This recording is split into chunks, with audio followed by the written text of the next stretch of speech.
नमस्कार न्यूज ओडिशा 22 रे आपण मानक स्वागत। आसंतु जानिबा आजिर किछि गुरुत्वपूर्ण खबर। वीडियोटी भलो लागिले वीडियो को लाइक करिया भूलिबेनी, ता सहित चैनल को सब्सक्राइब करी बेल आइकन को दबाई देबे। आज होछि सेप्टेम्बर मास 10 तारिख मंगलवार। 3 घंटा प्रबल वर्षा सांगकु घड़घड़ी। जानंतु केउठी राज्यर विभिन्न अंचल वर्षा लागि रहितबा बेले मंगलवार 3 घंटा पई घड़घड़ी सह प्रबल वर्षा हेबा नै पाणीपाग विभाग सतर्क सूचना जारी करिछि। 6 जिल्ला को पाणीपाग विभाग पक्षरु ऑरेंज अलर्ट जारी करा जाइछि। से सब जिला गुड़िक है बलांगीर, नुआपड़ा, बरगढ़, सुंदरगढ़, संबलपुर, झारसुगुड़ा। अन्य पक्षे लघुचाप जोगु गत 2 दिन हेबो दक्षिण ओडिशा समेत राज्यर विभिन्न अंचल प्रबल वर्षा लगी रही। परवर्ती खबर नवेम्बर 15 सुधा सबु परीक्षा केन्द्र सीसीटीवी लगाओ। 2025 रे हेबाकु थिबा युक्त 2 परीक्षा पई प्रस्तुति आरंभ करिछि उच्च माध्यमिक शिक्षा परिषद। युक्त 2 प्रैक्टिकल और थियोरी परीक्षा पई प्रस्तुति जोरदार चलिथिबा बेले फाइनल परीक्षा पई हातरे आउ 4 मास बाकी। ता पूर्वरु सबु परीक्षा केन्द्र सीसीटीवी लगाइबाकु शिक्षा परिषद पक्षरु निर्देश दिया जाइछि। आसंता नवेम्बर 15 सुधा सबु युक्त 2 परीक्षा केन्द्र रे सीसीटीवी लगाइबाकु निर्देश दिया जाइछि। परवर्ती खबर पुणी धर्मेन्द्रଙ୍କ बड़ बयान। ओडिशा रे जनादेश स्वीकृति पाइबा भाजपा सरकार बहुत कम समय मध्य अनेक कल्याणकारी योजना को कार्यकारी करुछि। गरीब चाषी, महिला, युवक, पछुआ तथा सबु वर्गर उन्नति डबल इंजिन सरकार प्रतिबद्धता रे रहिछि बोली रविवार संबलपुर ठारे नुआखाई अवसर रे मुख्यमंत्री मोहन चरण माझी कर कमल रे सीएम किसान योजना एवं कृषि भित्तिक कार्यक्रम शुभारंभ अवसर रे केंद्र मंत्री धर्मेन्द्र प्रधान यह कहिसंती। भाजपा सरकार रे संबलपुर, बलांगीर समेत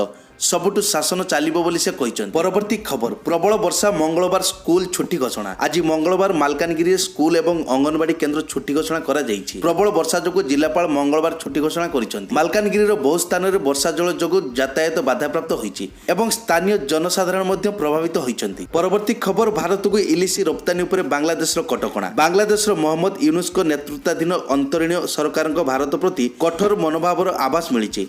दुर्गा पूजा निकटतर हेउथिबा बेले बांग्लादेश सरकार भारत को पद्मा हिल्सा बा इलिसी रप्तानी उपरे कटकणा लगाइछंती। याकु नै बांग्लादेश रो मत्स्य एवं प्राणीपालन मंत्रालय रो परामर्शदाता खरीद अख्तर कहिसंती। परवर्ती खबर चिंता बढ़ाइलेनी मंकीपॉक्स। राज्य गुडी को सतर्कता रहिबाकू एडवाइजरी जारी कला केंद्र। भारत रे प्रथमे मंकीपॉक्स मामला सामना को आसीबा परे राज्य और केंद्र शासित अंचल गुडी को सतर्क प्रस्तुत रहिबा पई केंद्र सरकार सोमवार एडवाइजरी जारी करिसंती।